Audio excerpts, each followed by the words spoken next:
ಸಾರಿ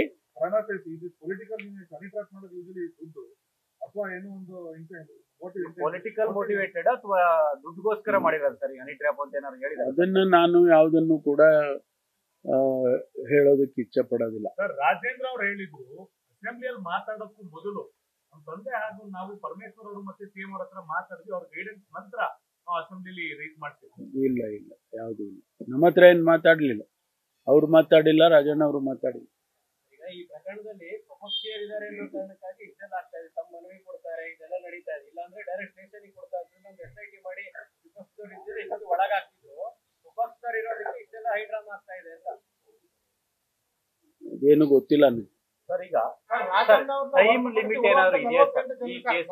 ಹೊರತುಪಡಿಸಿ 48 ಜನ ಇದ್ದಾರೆ ಅಂತ ಹೇಳಿದ್ರು. ಹಾಗಾಗಿ ಈ ಪ್ರಕರಣವನ್ನ ಸ್ಥಳೀಯ ಹಂತದಲ್ಲಿ ರಾಷ್ಟ್ರ ಮಟ್ಟದ ನಾಯಕರು ಇದ್ದಾರೆ ಅಂತ ಹೇಳಿದ್ರಿ, ಕೆಲವು ಜಡ್ಜಸ್ ಹೆಸರು ಸಹ ಹೇಳ್ತಾ ಇದ್ದಾರೆ. ಜಡ್ಜಸ್ ಯಾರು ಹೇಳಿದ್ದೀನಿ ಲೆಟ್ ಮಿ ಕ್ಲಾರಿಫೈ. ಜಡ್ಜಸ್ ಇದ್ದಾರೆ ಅಂತ ನಾನು ಹೇಳಿದ್ದೀನಿ ಎಲ್ಲಾದ್ರೂ ಹೇಳಿ?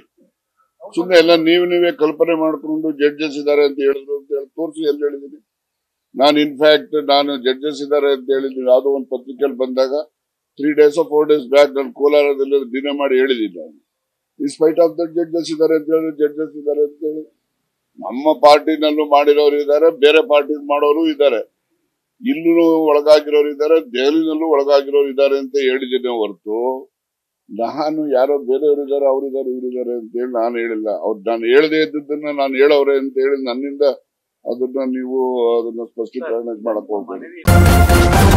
ನ್ಯೂಸ್ ಫಸ್ಟ್ ನಿರ್ಭೀತಿಯಿಂದ ನಿಮ್ಮ ಪರವಾಗಿ.